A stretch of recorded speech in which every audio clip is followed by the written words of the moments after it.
এ নিয়ে আবারও খুব গুরুত্বপূর্ণ আপডেট। তো ভিডিওটি 1 সেকেন্ডের জন্য স্কিপ করবেন না, পুরোটা দেখবেন। আর আপনি যদি আমাদের চ্যানেলের নতুন দর্শক হয়ে থাকেন এবং চ্যানেলকে সাবস্ক্রাইব না করে থাকেন, তো অবশ্যই চ্যানেলকে সাবস্ক্রাইব করবেন এবং আমাদের পাশে থাকবেন। তো ভিডিওটি শুরু করা যাক। বাংলায় কবে কার্যকর হচ্ছে সপ্তম বেতন কমিশন, যা বললেন সরকারি কর্মীদের নেতা। লক্ষ্মীবারে সুখবর পেয়েছেন কেন্দ্রীয় সরকারি কর্মচারীরা। কেন্দ্রীয় মন্ত্রিসভার তরফে ক্যাবিনেটে অনুমোদন পেয়েছে অষ্টম বেতন কমিশন। 2026 সালের আগেই তা কার্যকর হবে বলে মনে করা হচ্ছে। যে সিদ্ধান্তের ফলে প্রায় 50 লাখ কেন্দ্রীয় সরকারি কর্মচারীর বেতন এবং প্রায় 65 লাখ পেনশনভোগীর ভাতা সংশোধিত হবে। যেখানে কেন্দ্র অষ্টম পে কমিশনের অনুমোদন দিয়েছে, সেখানে ষষ্ঠ বেতন কমিশনের আওতায় 14% হারে ডিএ পাচ্ছেন এ রাজ্যের সরকারি কর্মীরা। আর কেন্দ্রীয় সরকারি কর্মীদের মহার্ঘ ভাতার পরিমাণ 53%।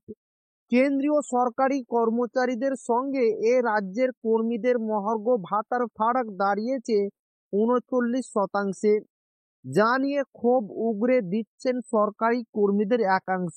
যদিও পশ্চিমবঙ্গে কবে সপ্তম বেতন কমিশন গঠিত হবে সেই বিষয়ে এখনো কিছু জানা যায়নি। এই ইস্যুতেই নিজের বক্তব্য রাখলেন কনফেডারেশন অফ স্টেট গভর্নমেন্ট এমপ্লয়িজের সাধারণ সম্পাদক মলয় মুখোপাধ্যায়। তার মতে, রাজ্যের যা ট্রেড তাতে সপ্তম বেতন কমিশন কার্যকর হতে হতে 2030 সাল হয়ে যেতে পারে।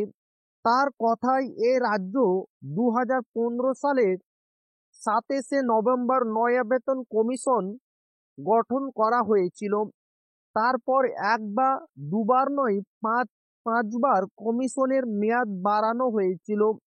এরপর ডিএ ছাড়াই 2020 সালের 1 জানুয়ারি থেকে ষষ্ঠ বেতন কমিশন কার্যকর হয়।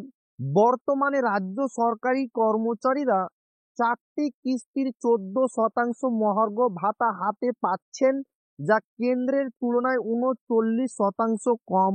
মলয় বাবু আরো বলেন, এভাবে চলতে থাকলে এ রাজ্যে সপ্তম বেতন কমিশন গঠন 2026 সাল করা হলেও তা 2030 সালের আগে কার্যকর হবে বলে মনে করি না।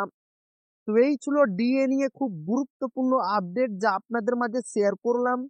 তো ভিডিওটি ভালো লাগলো অবশ্যই আপনার বন্ধুদের শেয়ার করবেন, যাতে তাদেরও উপকার হয়। আর আপনি যদি এখনো আমাদের চ্যানেলকে সাবস্ক্রাইব না করে থাকেন, তো অবশ্যই চ্যানেলকে সাবস্ক্রাইব করবেন এবং আমাদের পাশে থাকবেন। তো আবারও দেখা হবে ডিএ রিলেটেড খুব গুরুত্বপূর্ণ ভিডিওতে।